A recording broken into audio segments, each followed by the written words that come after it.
Jadi belakangan ini orang-orang tuh lagi pada rame ngomongin soal budaya feodalisme yang terjadi di pesantren.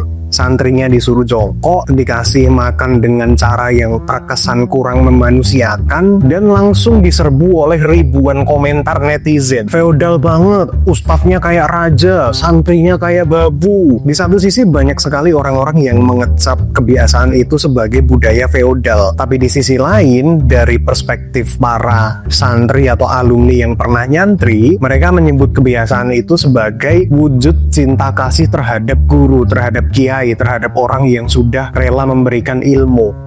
Nggak ada yang salah, nggak ada yang benar. Tapi sebelum kita memberikan stigma negatif terhadap apa yang kita lihat, coba lihat dulu deh di sekitar lo. Apa iya budaya feodal itu cuma terjadi di pesantren? Atau jangan-jangan feodalisme yang paling mengerikan justru terjadi di luar sana, di tempat yang kita anggap lebih berlogika, egaliter, dan lebih modern. Feodalisme itu bukan tentang siapa yang sujud dan siapa yang berdiri. Tapi feodalisme itu tentang siapa yang merasa lebih tinggi dan siapa yang merasa direndahkan. Jadi ketika kita teriak-teriak tentang budaya feodalisme di pesantren, sebenarnya feodalisme ini bukan hal yang jauh dari kehidupan kita, teman-teman. Dia adalah hal yang sangat dekat sekali dengan kehidupan kita, tapi bentuknya lebih halus, lebih berpendidikan, dan lebih munafik. Contohnya di kampus, ada senioritas yang katanya buat solidaritas, padahal isinya cuma pengulangan trauma massal.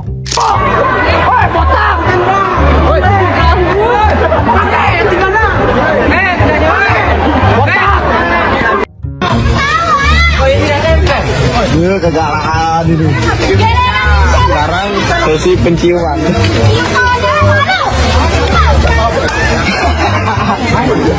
Abang jalur ya?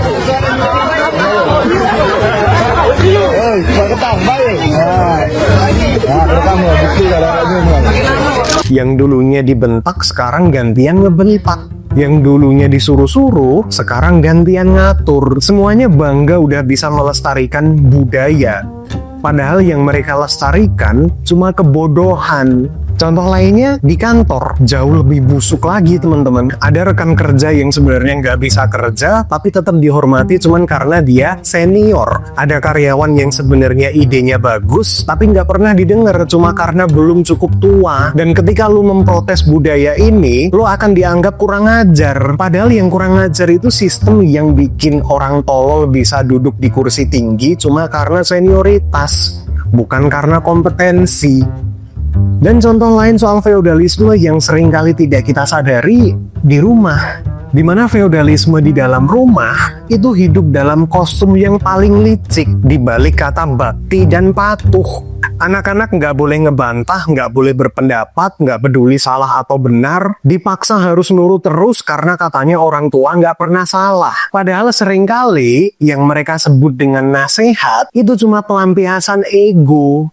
Dan itu semua bentuk feodalisme yang lebih nyata dari apa yang kita lihat di dalam pesantren. Kalau memang itu feodalisme, lebih modern, rapi, berseragam, kelihatan sopan di permukaan, tapi sebenarnya sama aja. Ada yang di atas dan ada yang diinjak.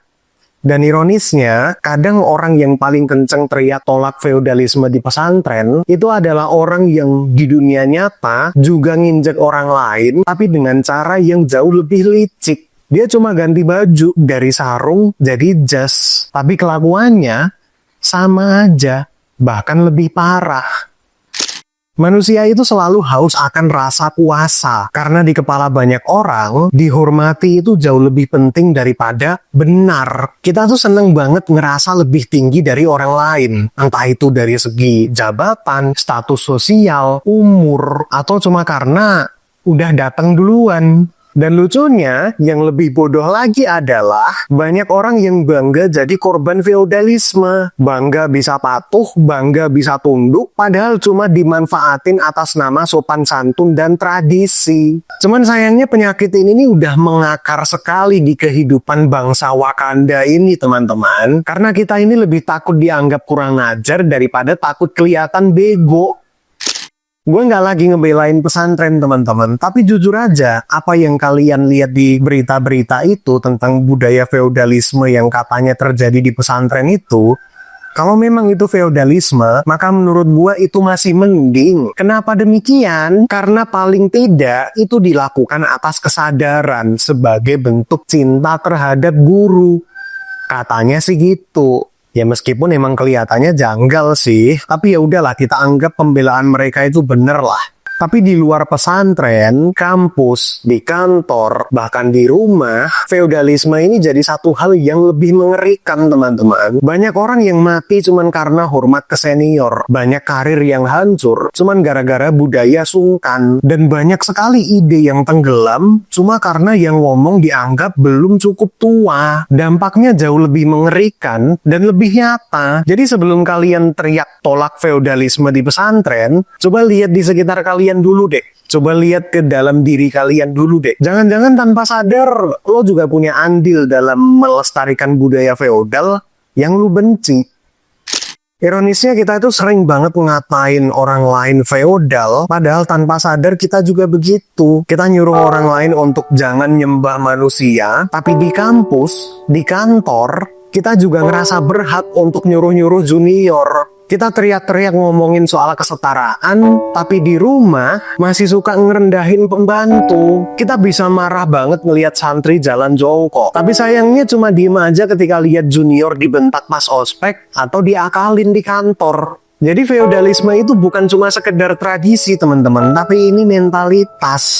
Dan sayangnya semakin tinggi pendidikan seseorang, maka semakin pintar juga dia menyembunyikan sifat feodalnya. Jadi teman-teman, sekali lagi gue nggak bermaksud untuk membela pesantren, tapi ketika berita Trans 7 kemarin muncul, daripada gue ikutan untuk memaki-maki pesantren tentang budaya feodal, gue lebih tertarik untuk ngasih tahu ke orang-orang kalau budaya feodal yang lebih mengerikan itu terkadang terjadi di lingkungan kita loh. Bukan di lingkungan yang jauh dari kita, bukan di lingkungan mereka, tapi di lingkungan kita sendiri. Jadi sebelum lo ikut-ikutan teriak tolak feodalisme di pesantren, di sosial media, coba tanya ke diri lo sendiri deh. Lo beneran benci budaya feodalisme, atau lo cuma benci karena budaya itu terjadi di tempat yang gak lo suka? Karena seringkali yang paling kenceng teriak-teriak soal kesetaraan, justru malah orang yang paling hobi menindas orang lain. Cuma caranya lebih rapi. Kalau memang di dalam pesantren itu terjadi budaya feodalisme, ya mungkin itu salah. Tapi feodalisme di luar pesantren, itu dampaknya jauh lebih nyata dan lebih mengerikan. Dan yang melestarikan budaya busuk itu, ya kita-kita juga. Manusia bodoh yang senang dipuji, tapi takut terlihat setara. Kalau kalian punya keresahan yang sama, atau mungkin punya opini yang berbeda, apapun itu silahkan tulis di komen, kita diskusi di sana. Emang belum tentu gue balas, tapi udah pasti gue baca. Tenang aja. Dan yang paling penting jangan lupa subscribe channel ini biar gue makin kaya tanpa harus nginjek orang lain. Oke, mungkin segitu aja dari gue. Semoga bermanfaat dan sampai ketemu di video selanjutnya. See ya.